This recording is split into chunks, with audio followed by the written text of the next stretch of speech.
সিলেটে খ্রিস্টান ধর্মাবলম্বী লুসাই সম্প্রদায়ের জমি জবরদখল করে অবৈধভাবে বিক্রি ও বহুতল ভবন নির্মাণের অভিযোগ উঠেছে। এ ঘটনার প্রতিবাদে সংবাদ সম্মেলন করেছেন জাতীয় দলের সাবেক হকি খেলোয়াড় জুম্মন লুসাইয়ের পরিবার ও লুসাই গির্জা সমিতি। রোববার দুপুরে সিলেট নগরীতে আয়োজিত সংবাদ সম্মেলনে লুসাই গির্জা সমিতির ত্রিপক্ষীয় সমঝোতা কমিটির প্রতিনিধিরা অভিযোগ করেন, একটি চক্র 2007 সাল থেকে লুসাই গির্জা সমিতির ভূমি জবরদখল করে সেখানে টাওয়ার নির্মাণ ও দোকান বিক্রির নামে প্রায় 300 জনের কাছ থেকে কয়েক কোটি টাকা হাতিয়ে নিয়েছে। এছাড়া লুসাই সম্প্রদায়ের লোকজনকে সন্ত্রাসী বাহিনীর মাধ্যমে ভয়ভীতি দেখানো, মারধর ও হুমকি দেওয়া হয়েছে।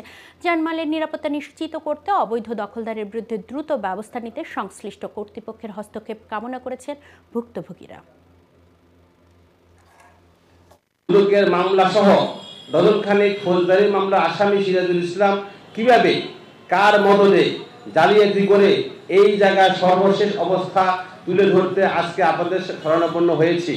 রাজনৈতিক ক্ষমতা সে প্রয়োগ করে আমাদেরকে বিতাড়িত করছে গত 30 তারিখে, এবং আইন আদালতে আমরা গেলে পরে যদিও বা তদন্ত প্রতিবেদন বা সব কিছু আমাদের পক্ষে আসে, কিন্তু বিচার আমরা পাই না।